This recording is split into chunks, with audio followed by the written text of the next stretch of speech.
Hello. Good afternoon if you are in the United States. Actually, 3 o'clock. Yeah, even in California, it's afternoon. How's everyone doing? I hope that's not too close.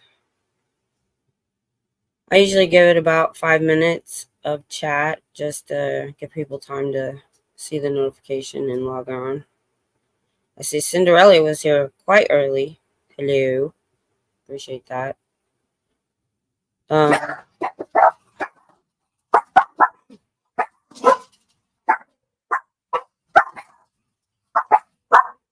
okay.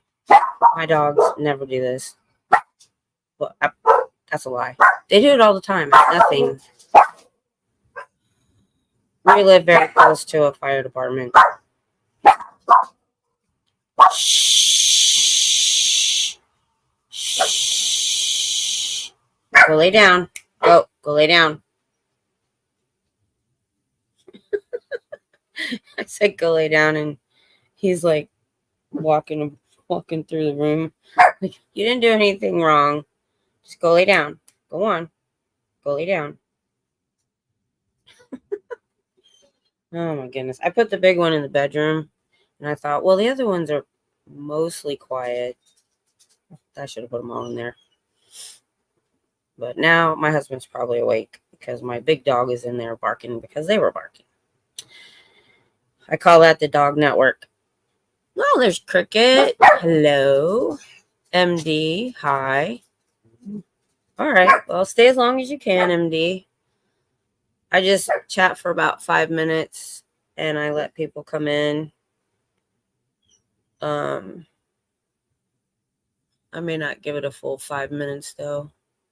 Because I know a lot of people, this is a weird time of day, so they watch on replay. But I'll give it till 3 minutes and then we'll start. So how's your week been, y'all? I hope it's been better than mine. Oh, I see. I do that too. Because I do all of my chatting and my memberships and everything on my personal channel. And then I just have my protest channel account.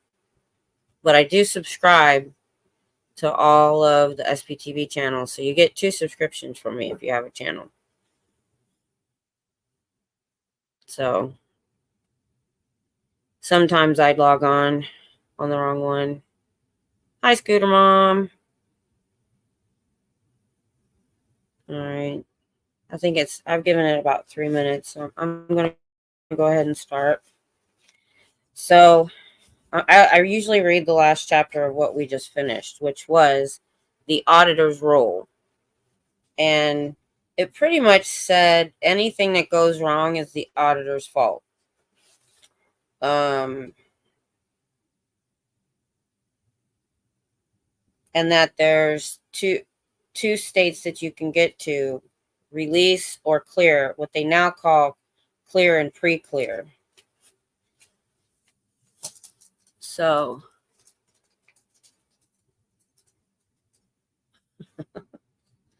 okay, so here's the last paragraph of the last chapter. The task of auditing is rather much a shepherd's task, herding the little sheep, the engrams, into the pen for slaughter.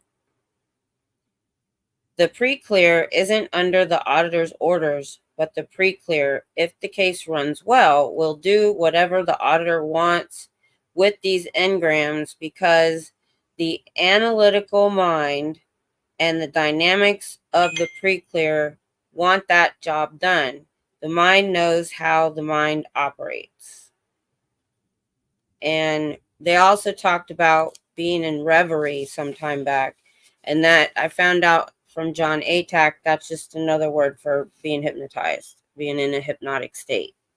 So if they ever mention reverie, that's what they mean. All right. Diagnosis. So this is, I guess that since we just did the auditor's role, I'm assuming the auditor does the diagnosis. We'll find out. This is a long one. Well, I'm going to try to read faster than usual. Okay. One of the most important contributions of Dianetics is the resolution of the problem of diagnosis in the field of aberration. Hitherto, there have been almost unlimited classifications. Further, there has been no optimum standard. As one researches in the field of psychiatric texts, he finds wide disagreement in classification and continual complaint that classification is very complex and lacking in usefulness. Without an optimum goal of conduct or mental state, and without knowledge of the cause of aberration, catalogs of descriptions alone were possible, and these were so involved and contradictory that it was nearly impossible to sharply assign to a psychotic or neurotic any classification which would lead to an understanding of his case. I have thoughts already. The main disability in this classification system was that the classification did not lead to a cure, for there was no standard treatment and there was no optimum state to indicate when treatment was at end. And as there was no cure for aberration or psychosomatic illness, there could be no classification which would indicate the direction which was to be taken or what could uniformly be expected of a case. I have many, many thoughts on that paragraph. That was one paragraph, many, many commas. Okay. There is a tiny point to some of what he says, but mostly he's just saying that psychiatry, how bad psychiatry is and how it can't work, is pretty much what I read there. That it wasn't useful at all. Now I do kind of, the little part that I might agree with is that there may not be, I've not been to psychology school, so I may be wrong, but I have been in some forms of therapy. And they don't always give you an ending. Like, you don't know what your goal is other than getting through the trauma. And that can take, each person is different. Each person, it can be a different time frame. Each person may be looking for a different goal. And that's something you work out between you, your psychiatrist, or your therapist, or both. So that's the only part I could possibly agree with in this whole paragraph. The rest is all BS. He's trying to just talk about how bad psychiatry is and how he said it's lacking in usefulness, without knowledge of the cause of aberration. Well, the thing is, we do know. Now, in 1950, when this book was written, we had much less knowledge. So there may be a lot of psychosis back then that we didn't know what caused it. We didn't know how to cure it. We didn't have a medication for it. We didn't have a proven therapy for it. So I can see that. So in the early days, I can understand how people would read that and say, oh, what? That's true. And he has the answer. You know, we're looking at this from all viewpoints. Now, as people that have a different look on psychiatry and mental health, people back then, I always say, like, before the internet, because before the internet, you know, it's hard to research things and know things. And then in the mind of the author. And we know in the mind of the author, he's trying to discount psychiatry as much as possible. Okay, moving on. This is no criticism of past efforts, surely, but it is a source of relief to know that the classification of aberration is unnecessary along such complicated lines as have been used, and that the cataloging of psychosomatic ills, while necessary to the physician, is unimportant to the auditor. That was all one sentence. Just so you know. That was all one sentence. Many comments. That's why I sound funny sometimes. I think it's coming to an end and it's not. It keeps going. Okay. While necessary to the physician is unimportant to the auditor. In the evolution of the science of Dianetics, There were several stages of classification until it finally became clear that the label on the pathological condition should only be whatever the auditor had to overcome to achieve cure. This system, as now evolved through practice, makes it possible for the auditor to diagnose without any more knowledge than is contained in this chapter and his own future experience. He is making this sound like it's been done all over the place, all over the world or something, and that it's been studied for a long, long time. When Dianetics started with L. Ron Hubbard and this book. So, and the way we look at it in modern times is they didn't have a way to really check a lot of this stuff in the first, say, 30 years this book was written. And so they had to take it at face value. They had to believe the author, believe what was written in the book, and that was probably way more easier to do then than it is now. And like we said before, people that needed help or were looking for help, they saw help here. All right, moving on. The number of aberrations possible is the number of combinations of words possible in a language as contained in engrams. In other words, if a psychotic thinks he is God, he has an engram which says he is God. If he is worried about poison in his hash, he has an engram which tells him he may get poison in his hash. If he is certain he may be fired from his job any moment, even though he is competent and well-liked, he has an engram which tells him he is about to be fired. If he thinks he is ugly, he has an engram about being ugly. If he is afraid of snakes or cats, he has engrams which tell him to fear snakes and cats. I lost it. No. He has If he is sure he has to buy everything he sees, despite his income, he has an engram which tells him to buy everything he sees. And in view of the fact that anyone not released or cleared has upwards of 200 or 300 engrams, and as these engrams contain a most remarkable assortment of language, and as he may choose one of 5 ways of handling any one of these engrams, the problem of aberration is of no importance to the auditor except where it slows therapy. Most aberrated people talk in a large measure out of their engrams. Whatever the chronic patter,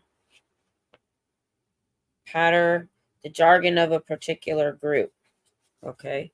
Whatever the chronic pattern of the individual may be, his rage pattern, his apathy pattern, his general attitude toward life, this pattern is contained in engrams wherever it departs, even in the slightest degree, from complete rationality.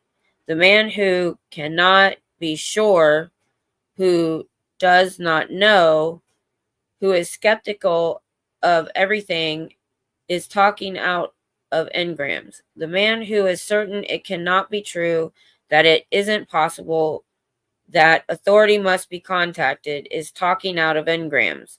The woman who is so certain she needs a divorce or that her husband is going to murder her some night is talking out of either her own or his engrams. Can just be that maybe he's a bad guy. The man who comes in and says he has a bad pain in his stomach that feels just like a 12-gauge copper wire going straight through me has quite possibly had a 12-gauge copper wire through him in an attempted abortion or talk of such a thing while he was in pain. And if you guys have been reading or if you haven't, this guy is obsessed with abortions and attempted ones, and how many times he said one time a woman may have tried 20 or 30 times. And I'm like, I think she would probably die if that happened. So he constantly brings this up and says it causes engrams. The man who has to get rid of it is against possibly talking out of an attempted abortion engram. The man who can get rid of it may be talking from the same source, but from another valence, another personality. People, in short, especially when talking about Dianetics and engrams, give forth with engram talk in steady streams. They have no awareness, ordinarily, that the things they are saying are minor dramatizations of their engrams, and suppose that they have concluded these things themselves or think these things. The supposition and explanation is only justified thought. The analyzer, the brain, the regular brain, performing its duty in guaranteeing that the organism is right no matter how foolishly it is acting.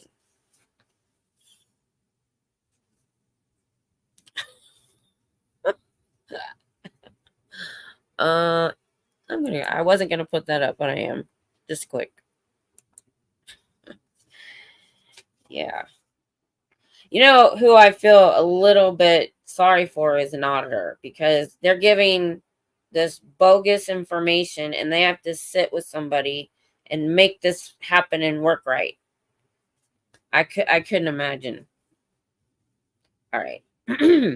The auditor can be assured, particularly when he is talking about Dianetics, that he is going to hear in return a lot of engram content. For discussion of the reactive mind generally takes place in language which itself holds. Recall that the reactive mind can think only in this equation: A equals A equals A, where the three A's may be respectively a horse, a swear word, and the verb to spit. Spitting is the same as horses is the same as God. The reactive mind is a very zealous, simple Simon, carefully stepping in each pie. Thus, even a man is told he has to delete the content of the reactive bank. He may say that if he did, he is sure he would lose all his ambition. Be assured, and how easily this proves up on therapy, and how red-eared some pre-clears become, that he has an engram which may run something like this.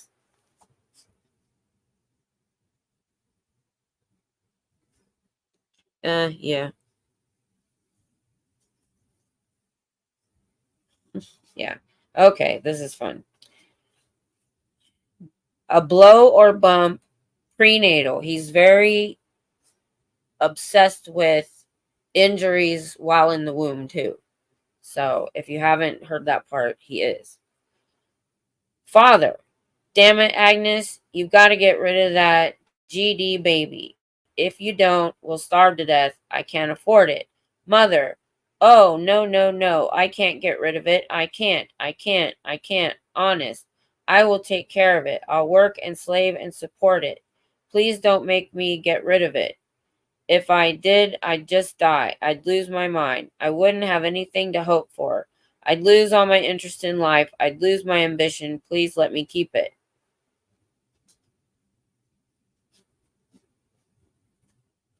What a common one that anagram is. Actually, it's not. Actually, that's not common. I don't know why he thinks it is.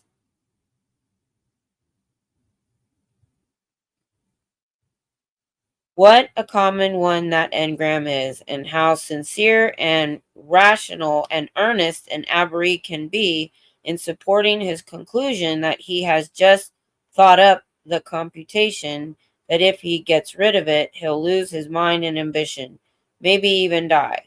As this work is written, most of the engrams that will be found in adults come from the first quarter of the 20th century. Okay. This was the period of, Jack Dalton. Who's Jack Dalton? Member of an outlaw gang in the 19th century America West. Okay, I do recognize that name. At last, I have you in my possession. It was the period of Blood and Sand and Thedra Barra.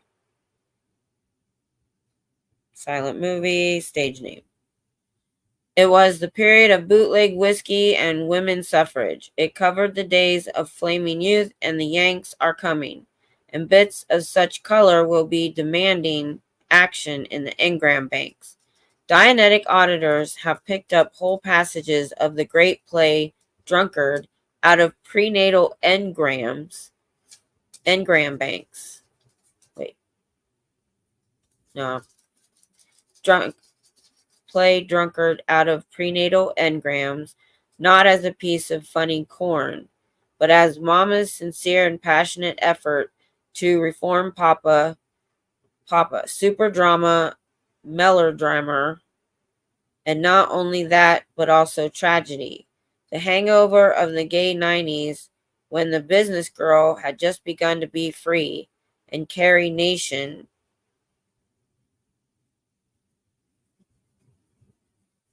was saving the world at the expense of bartenders, will be common fare in engrams found in today's adults. Yesterday's cliches and absurdities become tragically enough today's engrammic commands. One very, very morose young man, for instance, was found to have as the central modus of his reactive mind Hamlet's historic vacillations about whether to be or not to be. That is the question. Mama, who was what these colloquially minded auditors call a loop, had gotten it by contagion from an actor father whose failure to be a Barrymore, famous family, had driven him to drink and wife beating, and our young man would sit for hours in a morose apathy wondering about life. To classify his psychosis required nothing more than apathetic young fellow. Most of engram content is merely cliches and commonplaces and emotional crash dives by Mama or Papa, but the auditor will have his moments, and when he suddenly learns about them, the precler will have his laughs. Oh,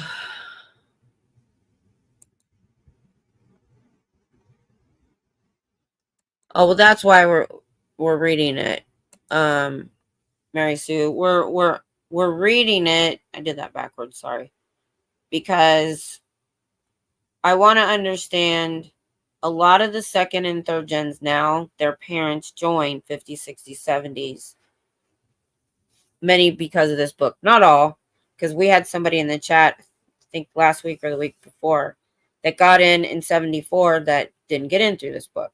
But so we've talked about it before that, back in 1950, mental health care was horrible.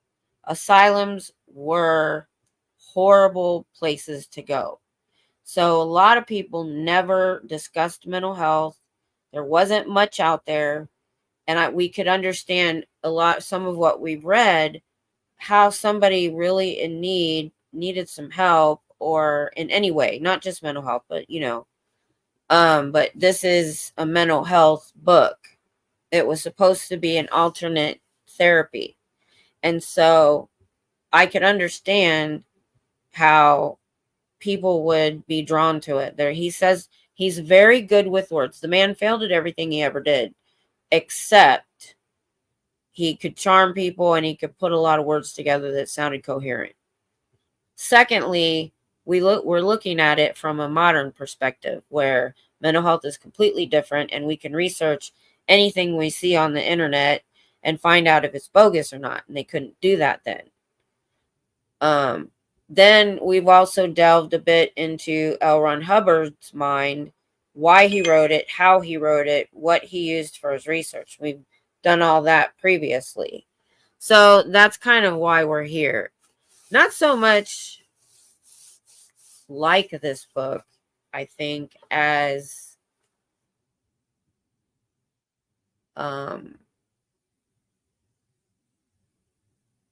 hoping that it would do something for them. And once you're in, they love bomb you. They get you in with this. They're going to help you. They love bomb you. They get you in. And then later on comes the coercion and the control and all that. You never see that when you join. So that's why I don't ever blame anybody that went into Scientology, because it probably, there was a paragraph back, and I said if I'd heard that, I would have been interested in this book. So, oh,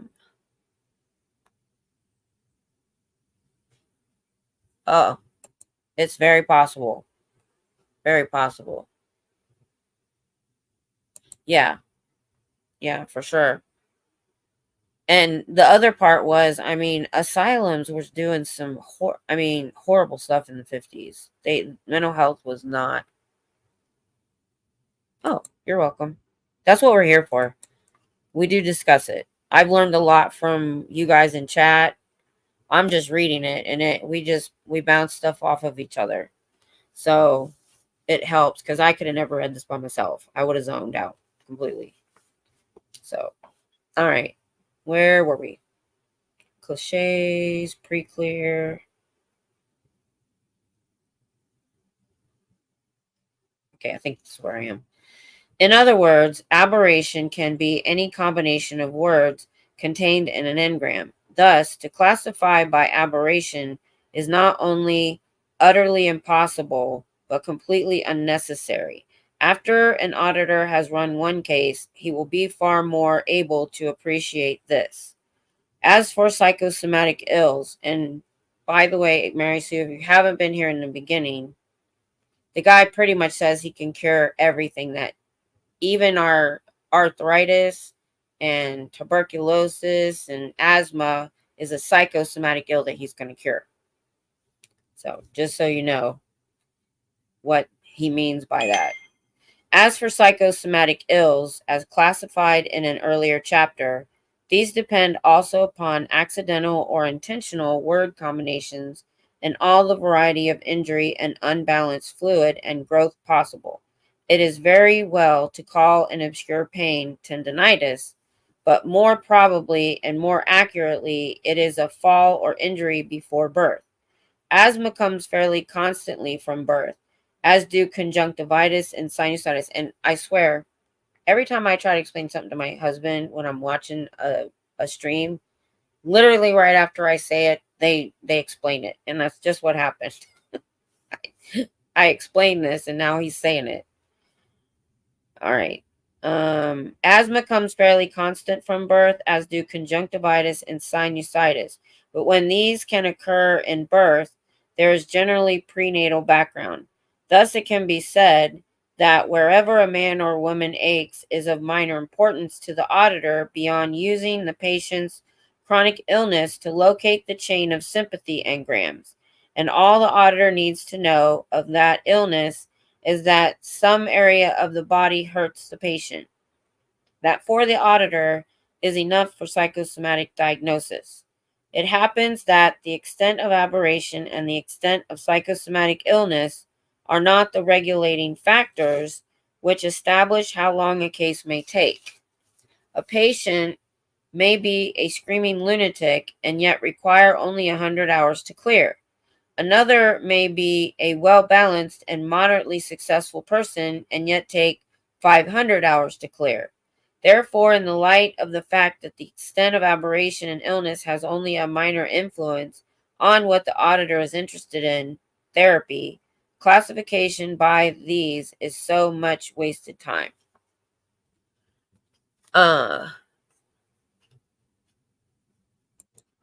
Really? My aunt recommended this book to me in 2000.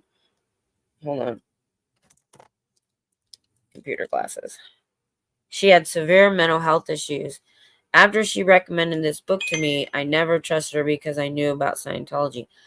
Have you been in my chat before? Because I remember that same thing, that somebody offered you the book and you didn't trust that person anymore. I think you may have said that to me before. How's your tooth today? Better.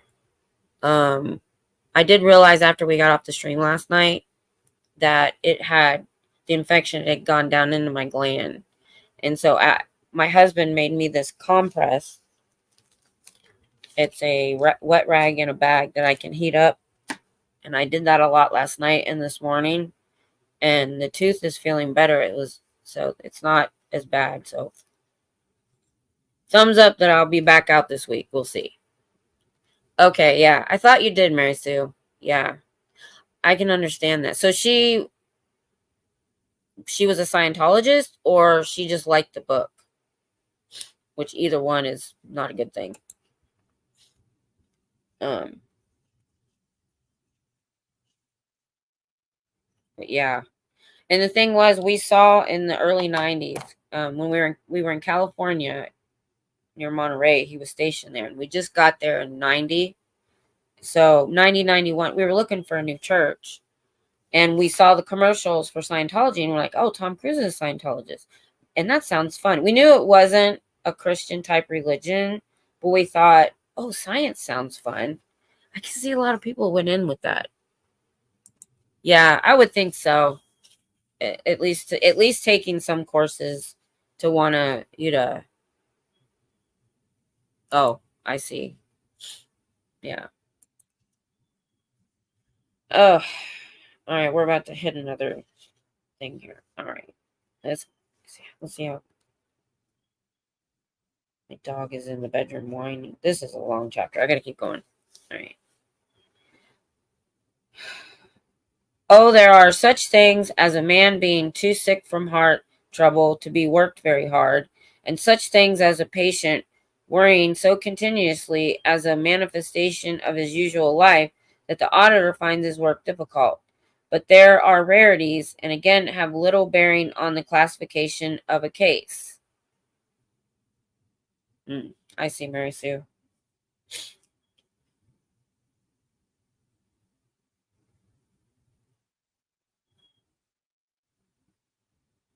Whatever impedes the auditor in his work is identical to whatever is impeding the patient in his thinking and living. Think of it this way: the auditor is an analytical mind, his own, confronted with a reactive mind, the pre-clears. If you're not sure, the analytical mind is your brain, and the reactive mind is your subconscious. He just likes to change words around. Uh, Therapy is a process of thinking. Whatever troubles the patient will also trouble the auditor. Whatever troubles the auditor has also troubled the patient's analytical mind. The patient is not a whole analytical mind. The auditor will find himself occasionally with a patient who does nothing but swear at him, and yet when the appointment time arrives, there that patient is, anxious to continue therapy. I find that odd. Or the auditor may find a patient who tells him how useless the entire procedure is and how she hates to be worked upon. And yet, if he were to tell her, all right, we'll stop work, she will go into a prompt decline. The analytical mind of the patient wants to do the same thing the auditor is trying to do: fight down into the reactive mind. Therefore, the auditor, when he encounters opposition, adverse theory about Dianetics, personal criticism, etc., is not listening to the analytical data, but reactive engrams, and he should calmly proceed, secure in that knowledge, for the patient's dynamics, all that can be brought to bear, will help him so long as the auditor is an ally against the pre-clear's reactive mind, rather than a critic or attacker of the pre-clear's analytical mind. Again, oh my gosh, I have to show you this. All right. This is where the sentence starts. It's this paragraph, and goes all the way to the end. That is one sentence. One sentence.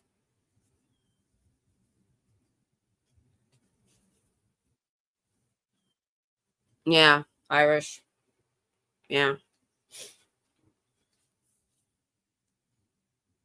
That's why my tempo, I think I'm coming to an end, and no, we're still going. All right. This is an example. He's got an example here. Oh, in reverie. Yeah, the guy does not know what a period is. He doesn't. This is an example. In reverie, which we know is hypnotic state, and that's what the auditor's trying to do. Prenatal basic area. Pre-clear. Believing he means Dianetics. I don't know. I don't know. I just can't remember. It won't work. I know it won't work. Auditor. Repeater technique described later. Go over that. Say it won't work. Pre-clear. It won't work. It won't work. It won't work, etc., etc. Ouch. My stomach hurts. It won't work. It won't work. It won't work. Laughter of relief. That's my mother talking to herself. Auditor. All right, let's pick up the entire engram. Begin at the beginning. Pre-clear. Quoting recall with somatics or pains. I don't know how to do it. I just can't remember what Becky told me. I just can't remember it. Oh, I am so discouraged. It won't work this way. It just won't work. I wish I knew what Becky told me, but I can't remember. Oh, I wish. Hey, what's she got in here? Why, GD heard that's beginning to burn. It's a douche. Say, let me out of here. Brings me up to present time. That really burns. Auditor, go back to the beginning and go over it again. Pick up whatever additional data you can contract. Pre-clear repeats engram, finding all the old phrases and some new ones, plus some sounds. Recounts 4 more times, re-experiencing everything. Begins to yawn, almost falls asleep, unconsciousness coming off. Revives and repeats engram twice more, then begins to chuckle over it. Somatic is gone. Suddenly engram is gone. Refiled, and he cannot discover it again. He is much pleased. Auditor, go to the next earliest moment of pain or discomfort. Pre-clear.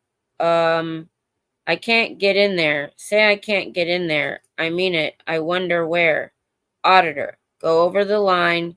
Can't get in there. Pre-clear. Can't get in there. Can't. My legs feel funny. There's a sharp pain. Say, what the hell is she doing? Why, damn her, boy. I'd like to get my hands on her just once. Just once. Auditor, begin at the beginning and recount it. Pre-clear. Recounts engrams several times, yawns off unconsciousness, chuckles when he can't find the engram anymore, feels better. Oh well, I guess she had her troubles. Auditor, carefully refraining from agreeing that Mama had her troubles, since that would make him an ally of Mama, go to the next moment of pain or discomfort. Pre-clear, uncomfortable. I can't. I'm not moving on the time track. I'm stuck. Oh, all right. I'm stuck. I'm stuck. No, it's stuck. It's stuck that time.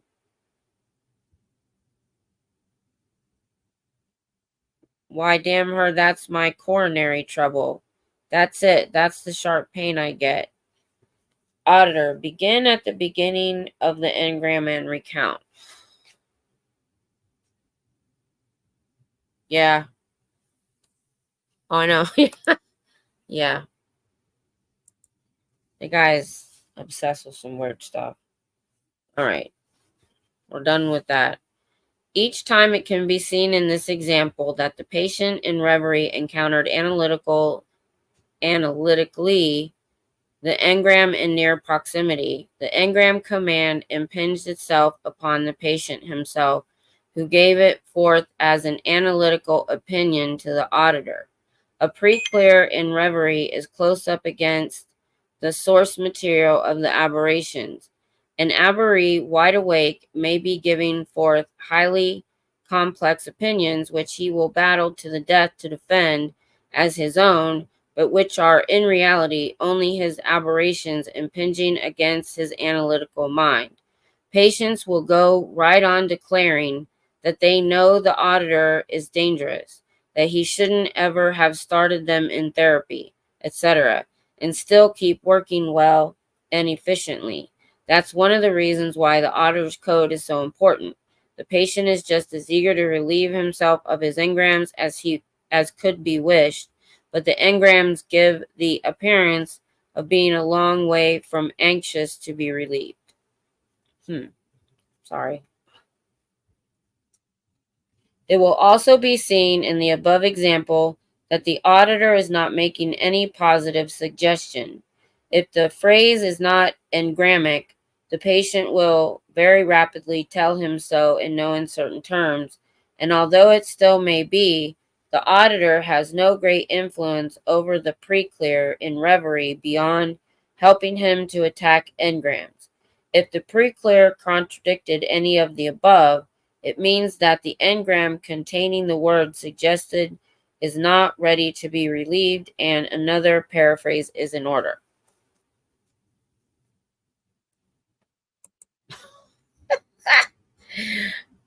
So now, though, I'm understanding more why people lied in auditing. People said the auditor would be grilling them, and why is that? They don't have a reason, so they make stuff up. I mean, I can, especially if they read this book already. They're like, oh, okay, so they expect it to be going to a prenatal event. Let me make something up just to get it over with so that the auditor would quit badgering them and they could leave. Because you're locked in that room. Neither one can leave till you're done. So I totally can understand why they would make stuff up just to make it the auditor think they did something so they could go home. Wow. Diagnosis, then, is something which takes care of itself on the aberration and psychosomatic plane. The auditor could have guessed and kept it to himself that a series of attempted abortions, again, that's all, I swear to God, all of people's psychosomatic ills stem from abortions that didn't work. And I'm just like, dude. All right. Where were we?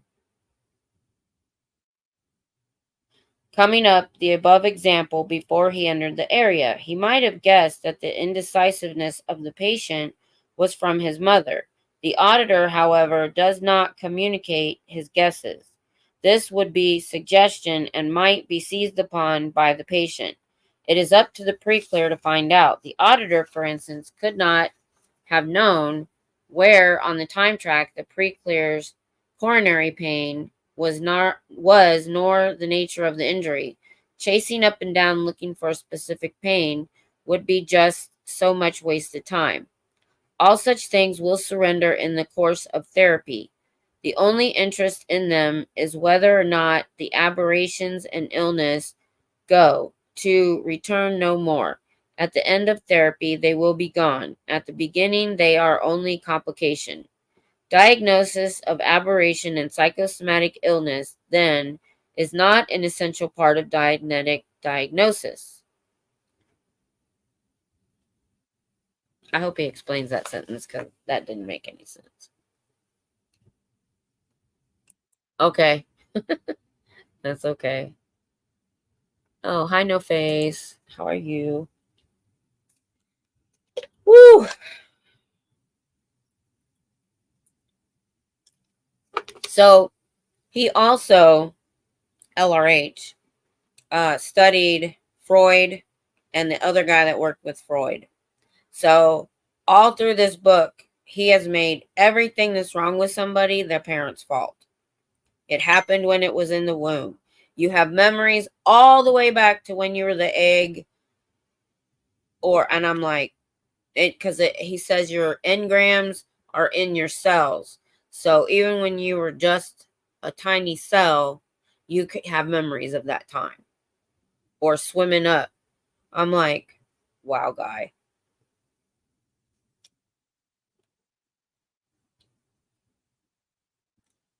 Oh, hi, Susan. I don't think I said hi yet. Sorry. So, and then he's obsessed with unaliving babies. I mean, or trying. He calls it, because if you're here, obviously it didn't work. And I'm just like, how many women does he think did that in one day?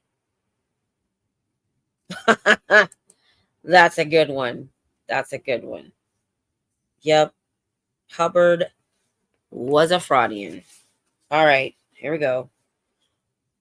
What we are interested in is the mechanical operation of the mind, that in the sphere of diagnosis. What are the working mechanics of the analytical mind? 1. Perception, sight, hearing, tactile, pain, etc. 2. Recall, visio, color, tone, sonic, tactile, etc. Imagination, visio, color, tone, sonic, tactile, etc. These are the mechanical processes. Diagnosis deals primarily with these factors, and with these factors can establish the length of time a case should take, how difficult the case will be, etc., and we need only a few of these. The further simplifies into a code. Okay, so 1. Perception, over or under optimum. A. Sight, B. Sound. 2. Recall, under. A. Sonic, B. Visio. 3. Imagination, over. Sonic, Visio. Yeah, okay, sure. Totally get it. In other words, when we examine a patient before we make him a pre-clear by starting him into therapy, we are interested in 3 things only: too much or too little perception, too little recall, too much imagination. In perception, we mean how well or how poorly he can hear, see, and feel. In recall, we want to know if he can recall by sonic hearing. Now, see, here's the thing: by sonic or by visio. He wants to change the words, but he has the real word in parentheses. So why not just use the real word, dude? You can eliminate a couple extra words there by just saying, in recall, we want to know if he can recall by hearing, seeing, and feeling. That's what's in parentheses. Instead, he says, recall by sonic, visio, and somatic. How he destroys the English language. It's freaking amazing to me. Hey, Dusty. Thanks for checking in. This one is a doozy. Talking about how otters diagnose your psychosomatic ills.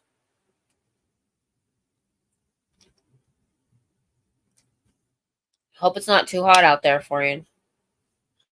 It's also amazing how many people go unconscious in Hubbard's world. People fainting left and right. I know. Unconsciousness is this thing he's obsessed with. I mean, he's so obsessed with it in this book. We understand now why none of his members will go to the doctor. They're deathly afraid.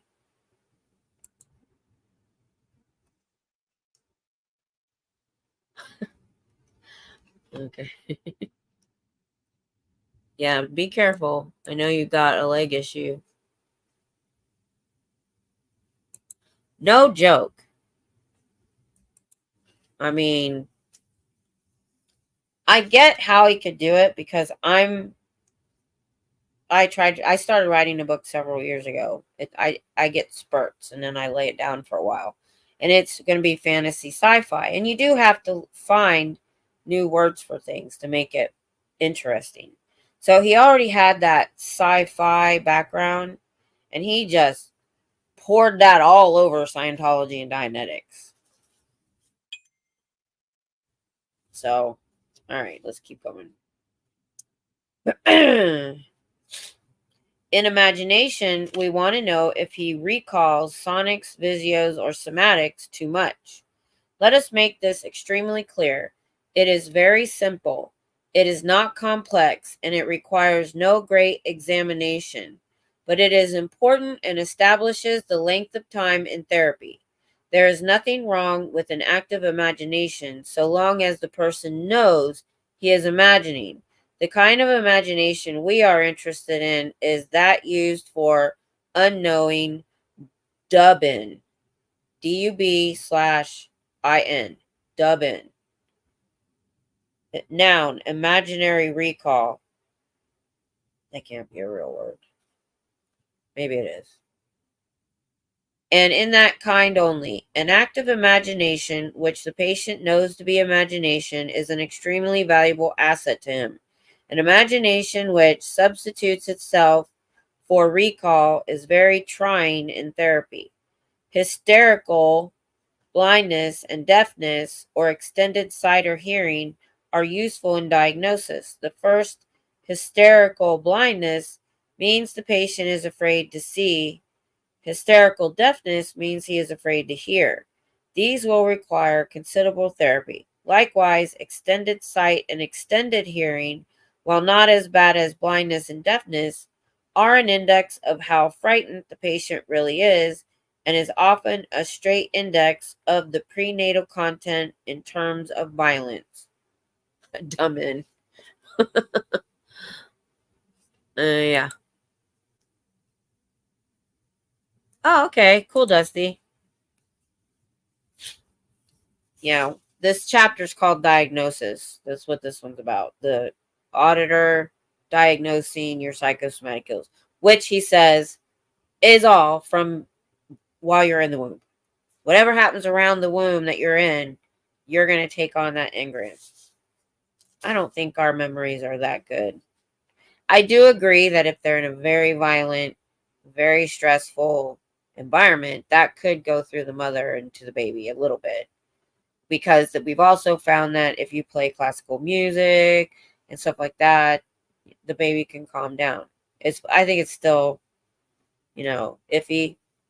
But this guy has gone to the nth degree of ridiculousness.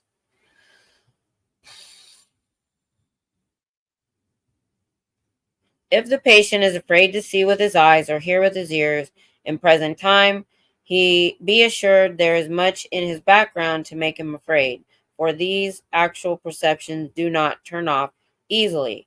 If the patient jumps at sounds and is startled by sights or is very disturbed by these things, his perceptions can be said to be extended, which means the reactive bank has a great deal in it labeled death. Okay.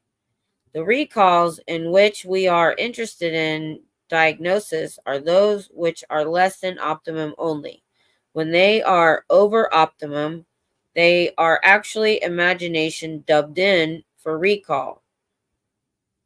Recall under, and imagination over are actually then one group.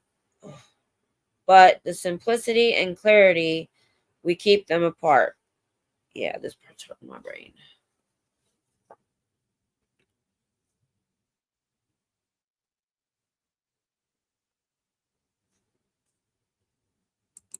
That's a good question. That's a really good question. Let me think on that because I've done a little bit of research on him.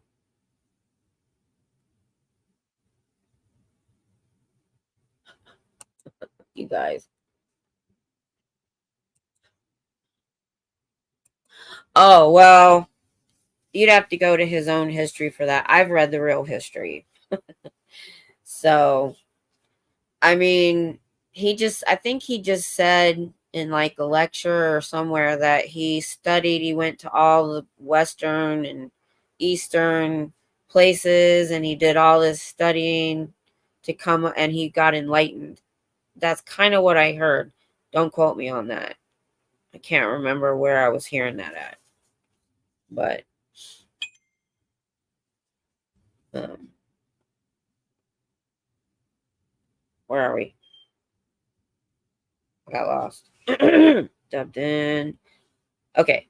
If the patient cannot hear sounds or voices in past incidents, he does not have sonic. If he does not see scenes of past experiences in motion color pictures, he does not have visio.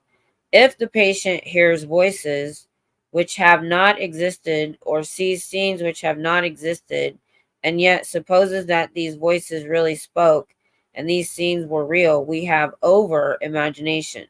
In Dianetics, imaginary sound recall would be hypersonic, sight recall hypervisio. Hyper equals over. Like, he talks to people like they're 5.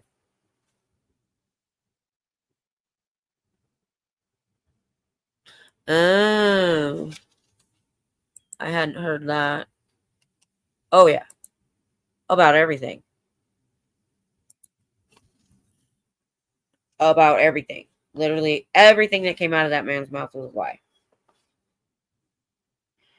The patient, and it's been factually checked, the patient who is always losing something when it lies in fair view before him, who misses signposts, theater bills, and people who are in plain sight, is hysterically blind to some degree. He is afraid he will see something. In Dianetics, this is being called, since the word hysterical is a very inadequate and overly dramatic one, hyposight. Then there is the case of overperception. This is not necessarily imagination, but it can go to the length of seeing and hearing things which are not there at all, which sounds like imagination to me, which happens to be a common insanity. So hallucinations. That's what he means. But he's calling it hyposight. We are interested in a less dramatic grade in standard operation. A girl, for instance, who sees something or thinks she sees something but knows she doesn't and is very startled, who jumps in fright when anyone silently comes into a room and can be so startled rather habitually, is suffering from extended sight. She is afraid she will encounter something, but instead of being blind to it, she is too alive to it. This is hypersight. Wow, this guy.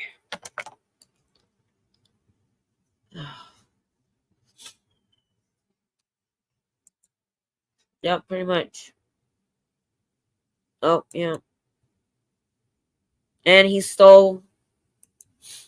pretty much stole and lied and used everybody he ever met. This is hyperspace? Yeah, I think so. All right. This is a long chapter. I'm trying not to break too often, but I do have to break because of copyright and all that. All right, so where were we? We were at the hypersite, right? No, here it is. Hyposite, hyphenated. Then there is the case of overperception. This is not necessarily imagination, but it can go to the length of seeing and hearing things. Oh, I read that. Sorry. The girl, I read, hypersight. But instead of being blind to it, she is too alive to it. This is hypersight. So he says hyposight. Okay, so hyposight is when you can't see, and hypersight is when you see too much. Okay. Oh, now I get it. A person who is much alarmed by noises, me, but that's my fibro. I know where that comes from. It makes you very jittery. By sounds in general, by certain voices, who gets a headache or gets angry when the people around are noisy, or the door slams or the dishes rattle, is a victim of extended hearing. She hears sounds far louder than they actually are. This is hyperhearing. The actual quality of the seeing and hearing does not need to be good. The actual organs of sight and sound can be in poor condition. The only fact of importance is the nervousness about reception. This disposes of the two perceptions in which we are interested in Dianetics. As the auditor talks to people around him and gets their reaction to sights and sounds, he will find wide variety in quality of response. Recall is the most directly important to therapy, for it is not a symptom, it is an actual tool of work. There are many ways to use recall. The clear has vivid and accurate recall for every one of the senses. Few aberries have. Oh, there's a period there. The auditor is not interested in other senses than sight and sound, because the others will be cared for in the usual course of therapy. But if he has a patient who has no sonic, watch out. And if he has a patient with neither sonic nor visio, beware. This is the multivalent personality, the schizophrenic, the paranoid of psychiatry, with symptoms not acute enough to be classified in normal life. This emphatically does not mean that people without sight and sound recall are insane, but it does mean an above average case, and it means a case which will take some time. It does not mean the case is incurable, for nothing can be further from the truth. But such cases sometimes take 500 hours. It simply means that such a case isn't any stroll through the park. There is a drammer back there in the reactive mind, drammer which says, don't see, don't hear. Some of the engrams in this case demand reduced or no recall. The organs of sight and sound may be highly extended in their reception. This does not mean that anything need be wrong with the way this person perceives sound or light waves and records them, but it does mean that after he has recorded them, he cannot easily get them back out of the standard bank, because the reactive engram bank has set up circuits, occlusion demon circuits. We talked about those a few chapters ago. Demon circuits. I couldn't explain it now. It's gone. To keep him from finding out about his past. What just happened? Hold on. Okay, I see what happened. Hold on. Let me fix it.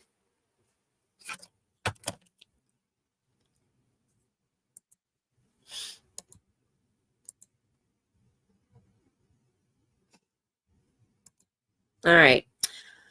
The gimbal that I had the phone on just died. And my phone went, eh! So now I'm on the computer camera now. Yeah, that'll be good. I'll be able to see the difference. You think this is better? Because I was using the phone because I thought it was better. The problem is what I see on my monitor is not what you see when you watch it on a device. I've noticed that lately. And I was hoping, well, there's adjustments I can make on that camera that I can't hear. And I want to try to do that. So I'm going to go back and look and see which one looks better. And if it's the laptop, I'll stick with the laptop. So that was weird. You see either too hard or not enough. I know, right?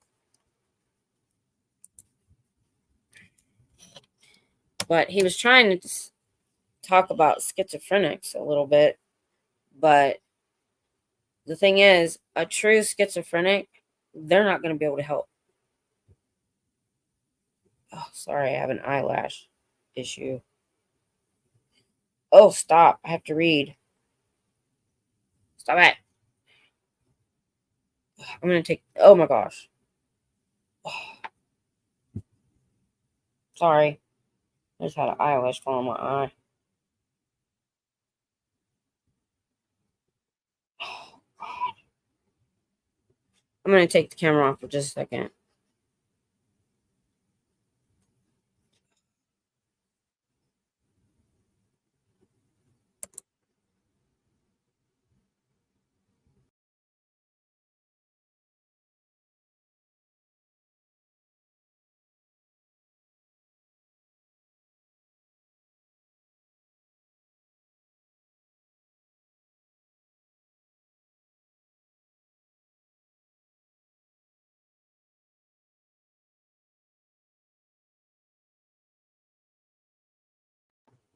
Whew, there I am.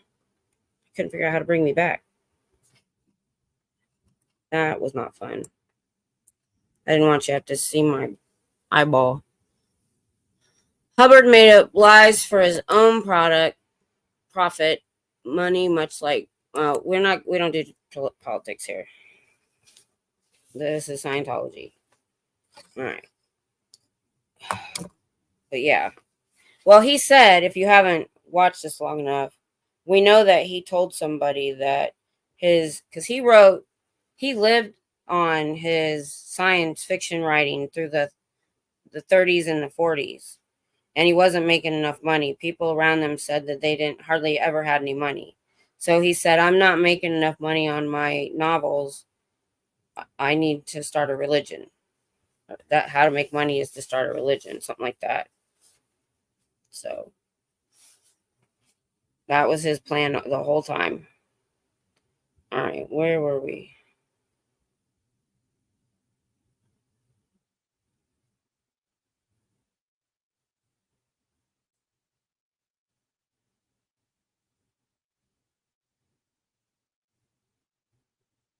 Okay. The test is simple. Oh, say there are, of course, greater or lesser degrees of recall. The test is simple. Tell the patient wide awake to go back to the time he was entering a room.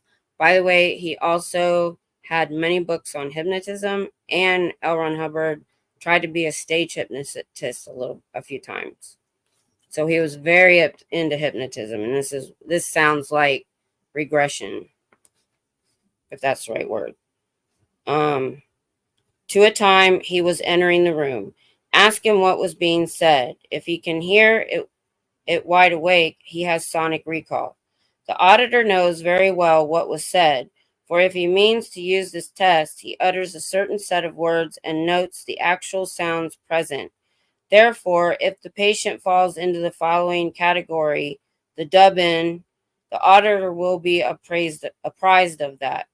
The sight recall test is equally simple.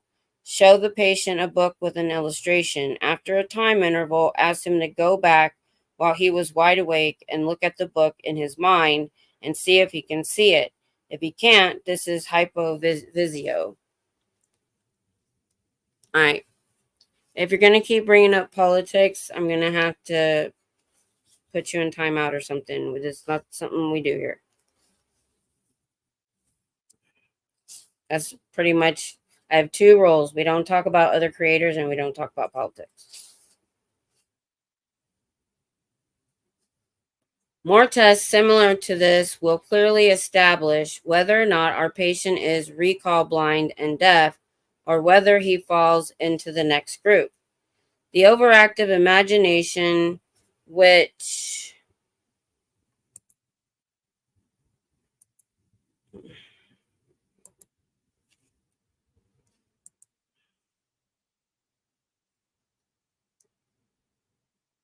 hope I did that right.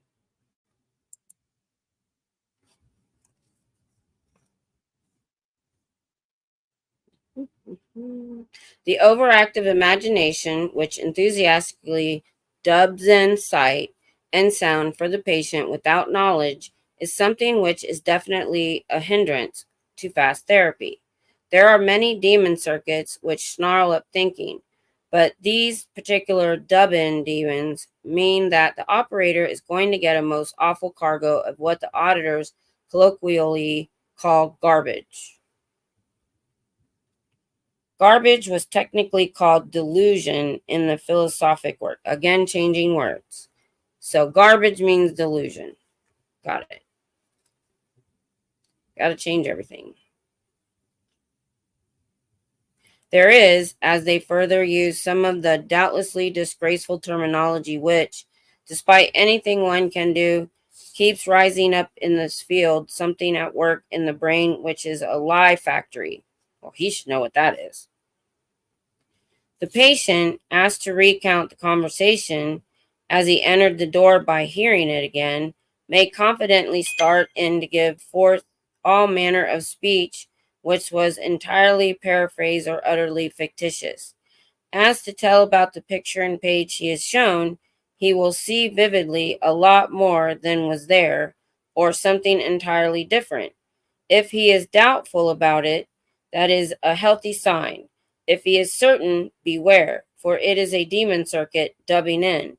without his analytical knowledge, and the auditor will have to listen to more incidents which never happened than he could begin to catalog, and will have to sort out and pick his way through this garbage continually to get his pre-clear to a point where the data is reliable. And it isn't a matter of grading garbage by its improbability. Truth is always stranger than fiction. It is a matter of trying to reduce engrams which are not present or bypass engrams which are present, and so on in a tangled hash. Now, the only thing I have an issue with is I get the fictitious part, I get the doubt, but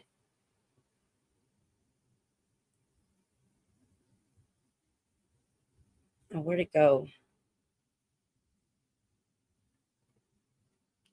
Doubtful it's healthy.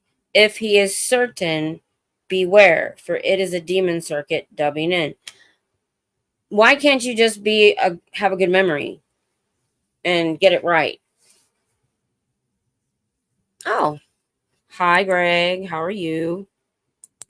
So that kind of makes no sense to me, you know? So he's saying because somebody remembers something perfectly when they came in, there's a problem. Of course. And the other thing is where they talk about the hours, and it could take 500 hours or 100 hours.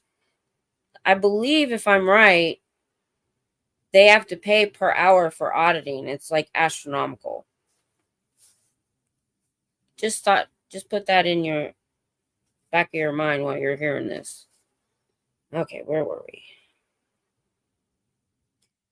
More tests similar to this will clearly establish whether or not our patient is recall blind and deaf, or whether he falls into the next group, the overactive imagination, which enthusiastically dubs in sight and sound for the patient without knowledge, is something which is definitely a hindrance to fast therapy. There are many demon circuits which snarl up thinking, but these particular dub-in demons mean that the operator is going to get a most awful cargo of what the auditor's colloquial... Oh, I read that. I'm sorry. Something at work in the brain, which is the lie factory. Okay. The patient asked to recount the conversation as he entered the door by hearing it.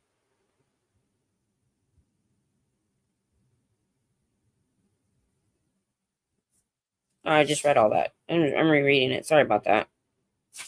I was on this page. Sorry about that. The optimum pre-clear would be one who had average response to noises in sight, who had accurate sonic and visio, and who could imagine and know that he was imagining in color visio and tone sonic. This person, understand clearly, may have aberrations which make him climb every chimney in town, drink every drop in every bar every night, or try it anyway, beat his wife, drown his children, Jesus, and suppose himself to be a jub bird. In the psychosomatic line, he may have arthritis, gallbladder trouble, dermatitis, migraine headaches, and flat feet. Or he may have that much more horrible aberration, pride in being average and adjusted. He is still a relatively easy case to clear.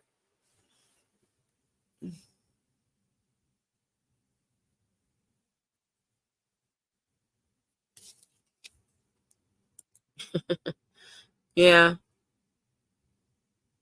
Oh, that's fine. If you miss gaps, you're really not missing all that much.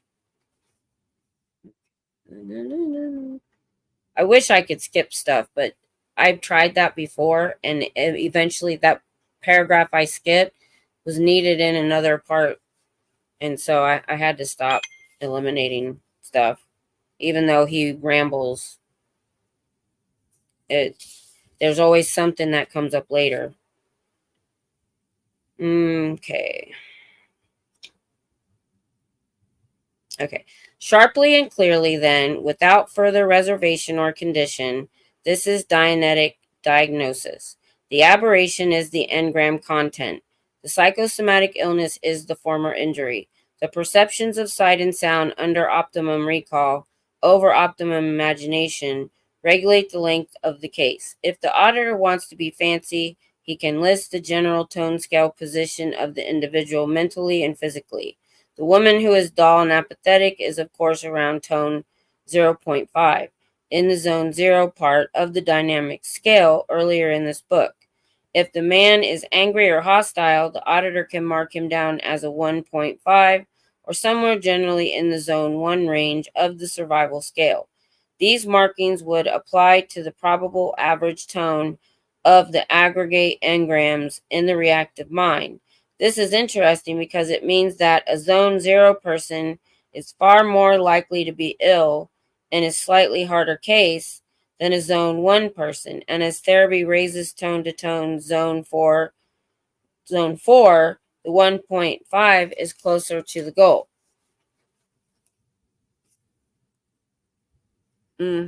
Yeah. Like I say, it's been much easier reading with other people and talking about it. And if I couldn't have got to this by myself, I would have went cross-eyed. Where were we? Are we done? Oh, we're almost at the end. Okay, so the 1.5 is closer to the goal. All right. It is difficult to estimate time in therapy. As mentioned before, it has several variables such as auditor skill, restimulative elements in the patient's environment, and sheer volume of engrams. The auditor is advised in his first case to seek out some member of the family or a friend who is as close as possible to the optimum pre-clear, which is to say, a person with visual and sonic recall and average perceptions. In clearing this one case, he will learn at first hand much of what can be expected in the engram banks of any mind, and he will see clearly how engrams behave. If the auditor falls into one of the harder brackets, and if he means to work with somebody in one of those brackets, that poses no great difficulty. Either case can be released in 100th the time of any former mental healing technique, and they can be cleared if any skill at all is used in 500 hours of work per case.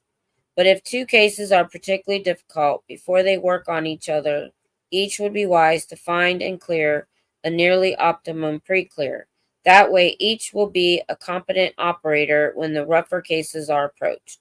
Thus, diagnosis, the other perceptions, recalls, and imaginations are interesting but not vital in measuring case time.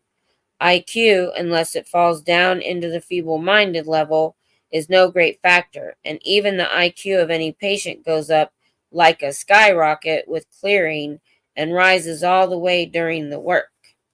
Sure it does. There are... Oh, my neck just popped. Sorry. Try that again. There are organic insanities, iatrogenic psychosis caused by doctors, are equivocal in Dianetics, for a part of the machinery may have been wrecked.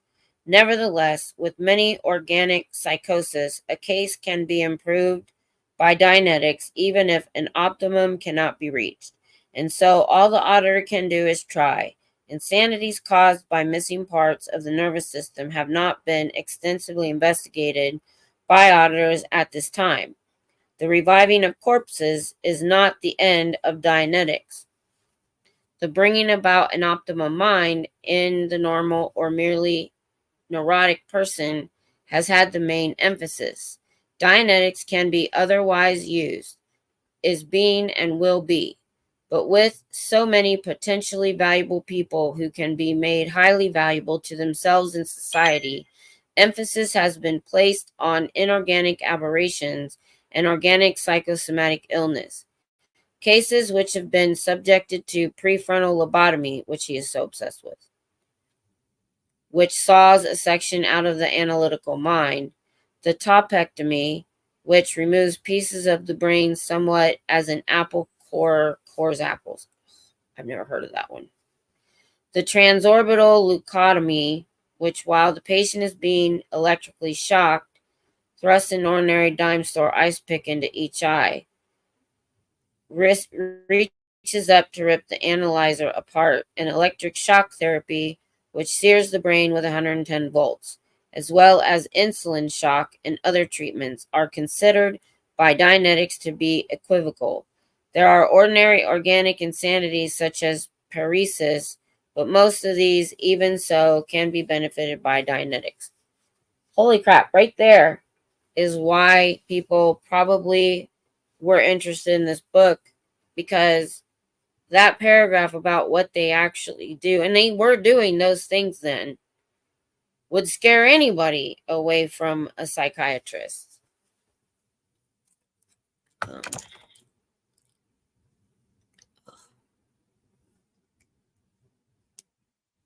Yeah, we know, Norman.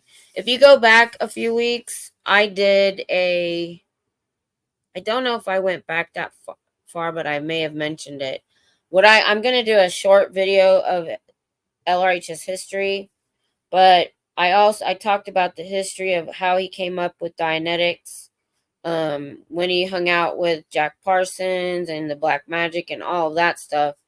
And I probably mentioned that he just went to California and left the other one in Washington and married somebody else. Yep. So many of us are aware of it, not everyone, and we're getting new people all the time. So I'm trying to do these short informational videos. I've got a couple. Maybe I'll try to do them today. I need to get it done. So anyway, honestly, I don't have a lot to say about this chapter, mainly because I'm sorry, my mouth is very dry.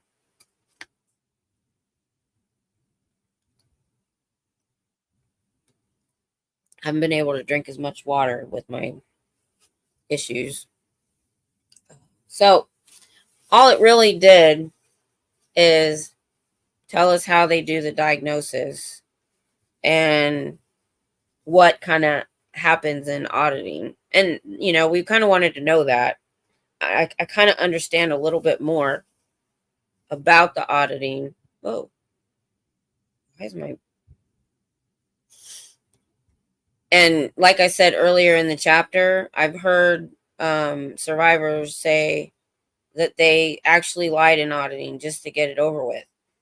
Because the auditor, because they think they have all these engrams for all these things that are wrong with them. But,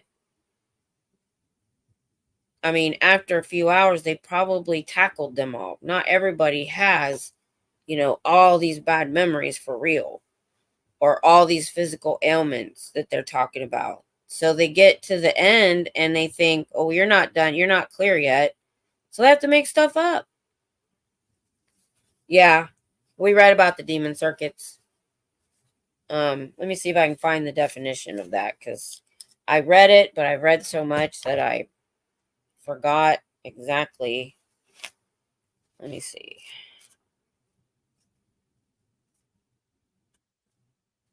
He's got a dictionary back here. Well, he says demon.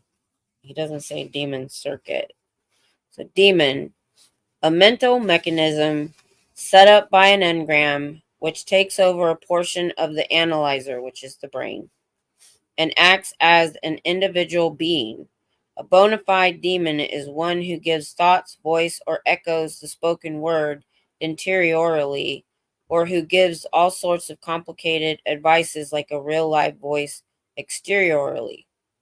And so then it sets up these demon circuits. I know. He has come up with some crazy crap. But I'm surprised he doesn't have... Let me look under circuit. Okay, here's circuit. A circuit is a part of an individual's bank, a colloquial name for the reactive mind. We call that the subconscious.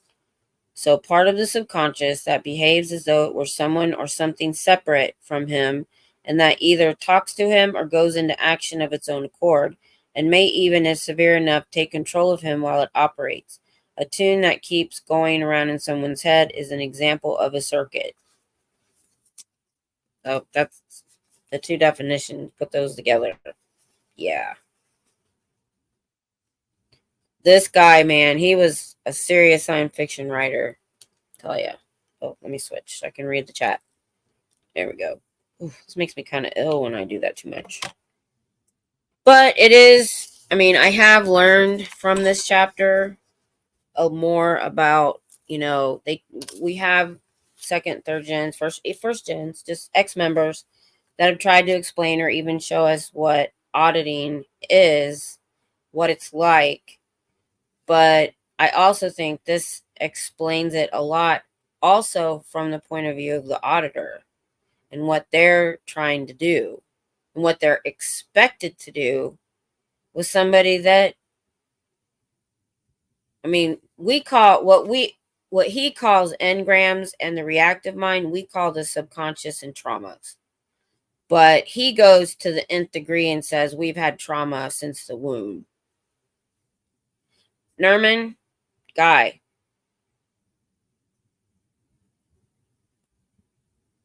you need to stop. I like your comments up until you go there. There's a lot of channels out there talking about politics. If you want to get into that, go for it. Saying you distracted me. Ugh. What was I saying? Oh, so I kind of understand, so what he calls engrams, we call trauma. What he calls reactive mind, we call subconscious. What he calls the analytical mind, we call the brain. And he's trying to say that we have all these engrams that cause physical illness and psychosomatic ills. And he says if you can go clear that asthma, bursitis, arthritis, anything other than like a car accident injury, just pains and illness and stuff, you don't have to go to a doctor. You just have to go clear in the auditing session. Bye, Greg. Yeah, we talked about that. I have a video about Hubbard and his black magic. We've talked about it before. He uses a lot of it. He learned a lot of mind control through that, through Jack Parsons. He never met Aleister Crowley. Aleister Crowley said that he was a confidence trickster and he didn't like him. You know what I think it was? I think a confidence trickster saw a confidence trickster and didn't like the competition. That's what I think. I really do. I've actually seen that in my lifetime. Two people with the same personality disorder with narcissism tendencies. They met, and they had never met before. They were at my party, and the one I was trying to get rid of, and the other one had just come to stay with me for a little while. And it was my sister, and I didn't know her that well because I'm 9 years older than her. And they started screaming at each other at a get together. And I'm like, why? They don't even freaking know each other. They're not even the same age. Well, they were close. And later on, when I learned how toxic my friend was and how toxic my sister was, and that they had the same thing, because I've had to cut both of them out, I think it was like an alpha dog being in the room with another alpha dog, and they were like, oh no, there can only be one. And I think that's why Aleister Crowley didn't like L. Ron Hubbard. L. Ron Hubbard loved Aleister Crowley. I'm starting to understand how some folks were duped into thinking this could be used to help people. Yes. And that's the biggest takeaway that I want from this, and why I've been so interested in wanting to read it, is to understand, yeah. And I've listened to John Atak a lot, and he says intelligence. Hi, Miss Sunrise. Um, did everything go okay with the storm with you? I didn't. People said you were in the chat, but that doesn't necessarily mean. So how they got involved in it, and it does. I mean, it has nothing to do. And being, I want what John Atak said was he tried to find weak people. Weak doesn't mean unintelligent. It just means that somebody had a weakness, something that they needed help with, and something that they were looking for.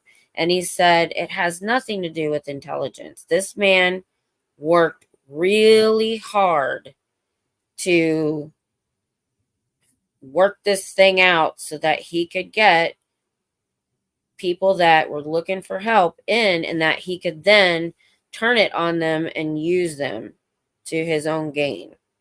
And it's still going on. Although we do know not a lot of new people are getting in from this book, because too much. I could go on Google right now and find out what a piece of garbage this book really is.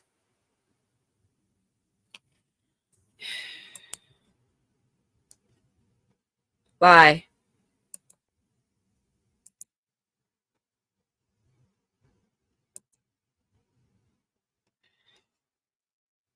I didn't just put him in timeout. I banned him. I told him too many times.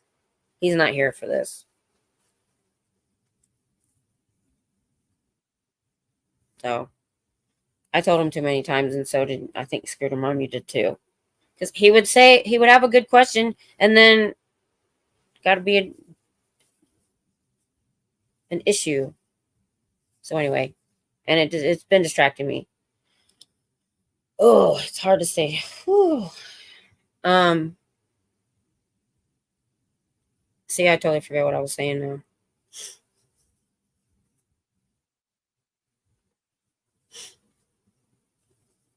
Scooter already bopped him.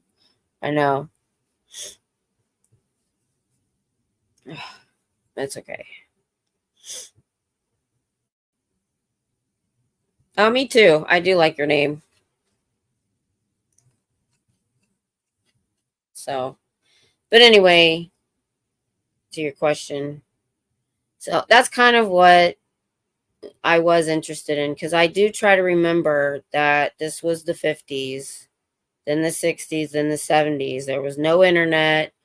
There was not, all TV was entertainment at that time. It wasn't until the 80s that we got cable and documentaries and things like that.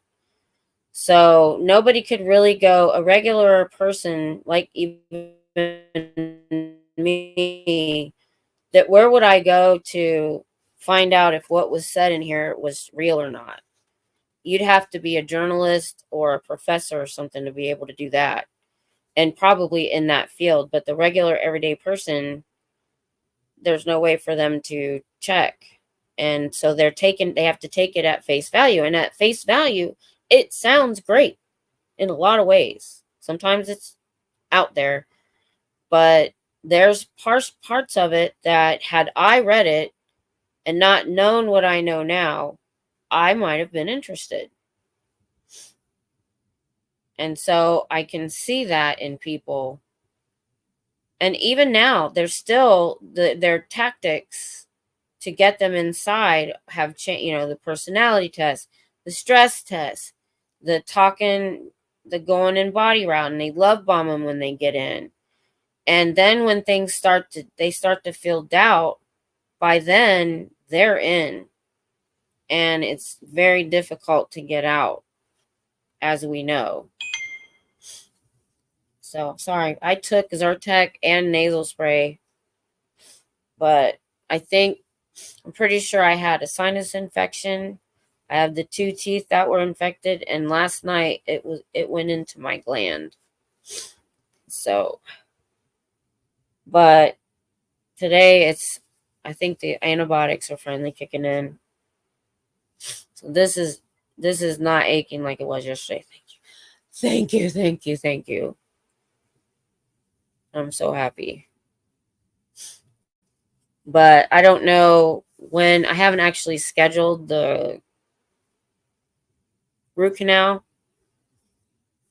So I don't know when that'll be. Hopefully as soon as possible next week.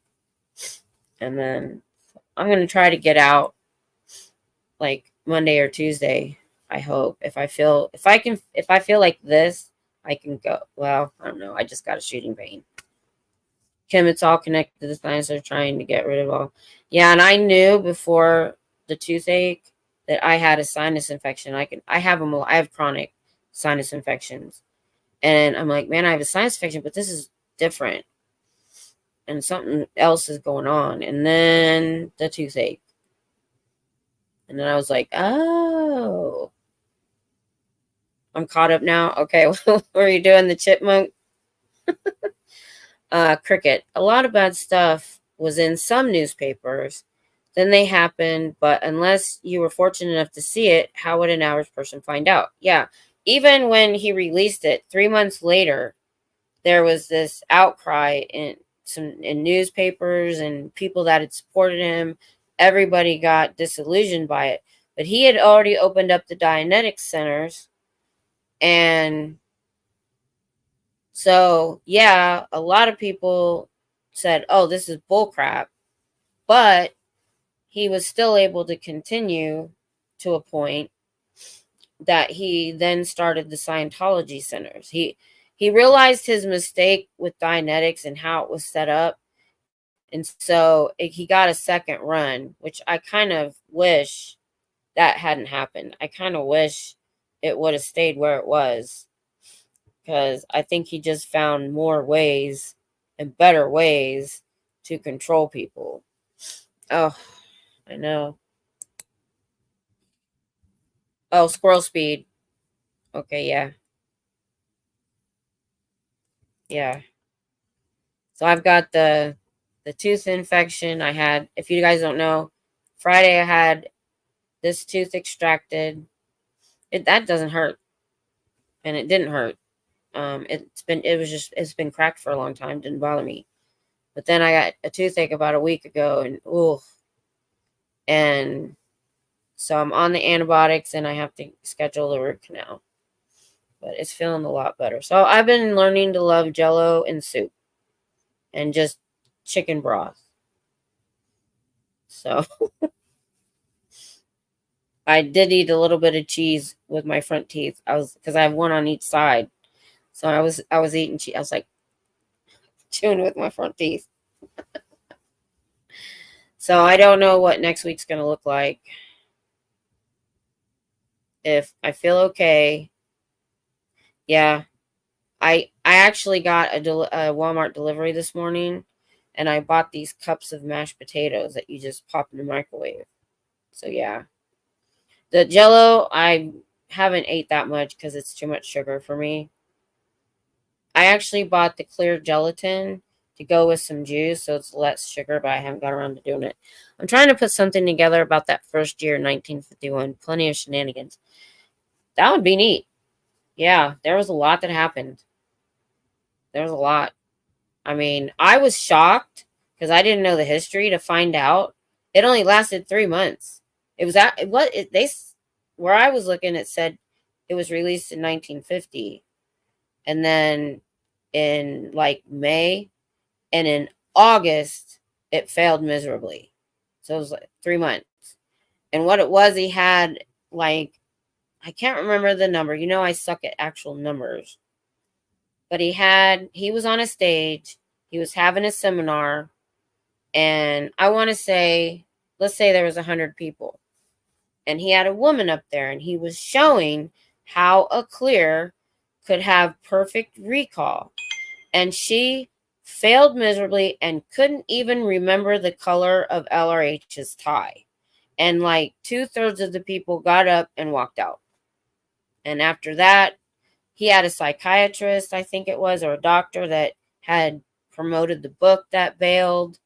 Everybody bailed. people were writing articles talking about how BS it was. And I think Dianetics actually went bankrupt and he lost the rights to the book. And that's why he turned it into Scientology. He eventually got the rights back. And the guy that gave him the money to start all this tried to sue him to get his money back. He didn't get nothing back. Jack Parsons gave him all that money. He sued him and won. Didn't see a dime. If LRH had ever gone back to, I believe it was Florida. Don't quote me on that. But there was a state he couldn't go back to because there was a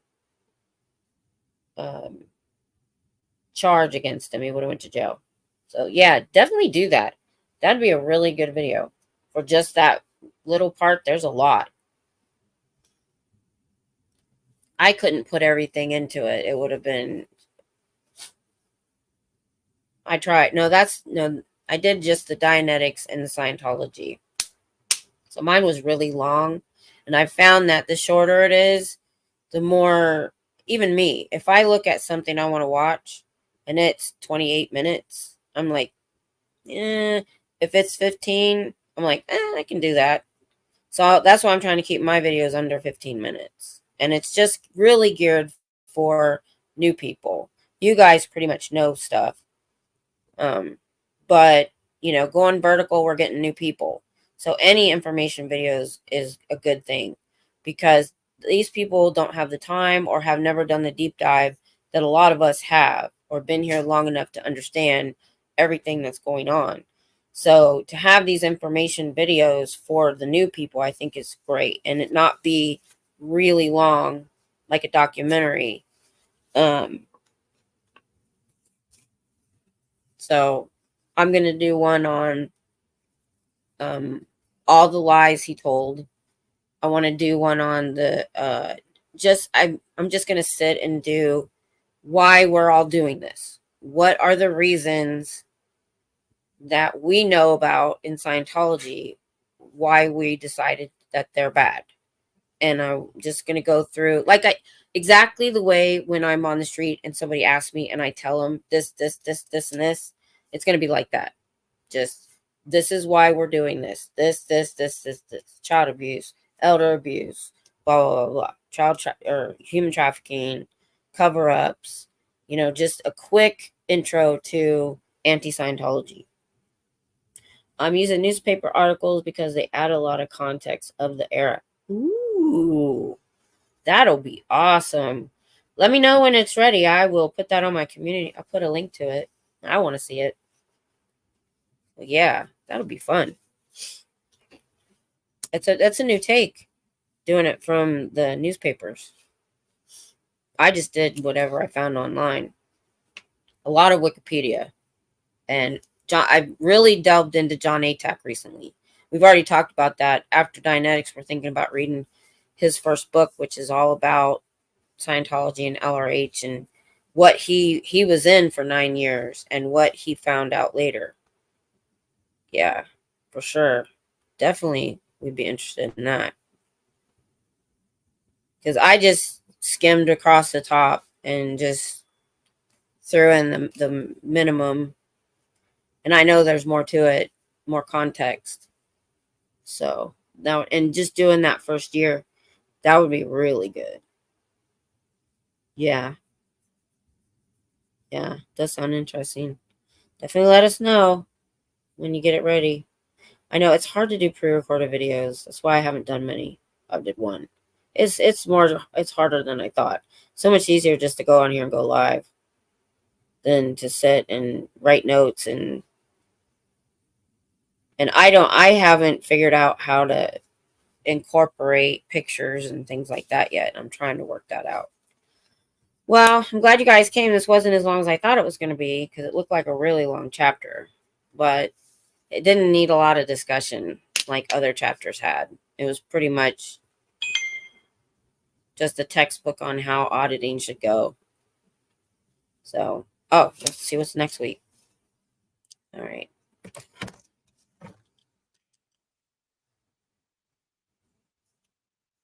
Okay. Returning The File Clerk and the Time Track. That's a weird title. We'll read the first paragraph. There is a method of thinking which man did not know he had. If you would like an illustration of this, ask a small child if she would like to go sleigh riding in memory. She will try to remember the last time she rode her sleigh. She will frown and pucker her brows, perhaps. Now tell her to go back to the last time she was sleigh riding. Coax, she will suddenly come forth with a complete experience, and unless she is badly aberrated, will be able to tell you about the snow getting down her collar and so forth. She is right back there sleigh riding, swimming, or whatever you choose. That sounds like an interesting chapter. We've heard about that. Actually, I have returning and time track. I haven't really heard that much about. So, all right. Well, I'll see you guys next week, I hope, on Sunday and Saturday night. As far as going out protesting, I'm going to have to play that by ear. I have to call the dentist in the morning and find out when he can do my root canal. And if I'm feeling like this and I don't have to do it till later in the week, I'm hoping that I can. It just depends. It kind of comes and goes sometimes, though. Thank you, Scooter Mom. I appreciate it. Thanks, Miss Sunrise. Thanks, everybody. I like to keep everybody updated on the community page if I'm not out. Why I'm not around. Bye, y'all. Have a good week.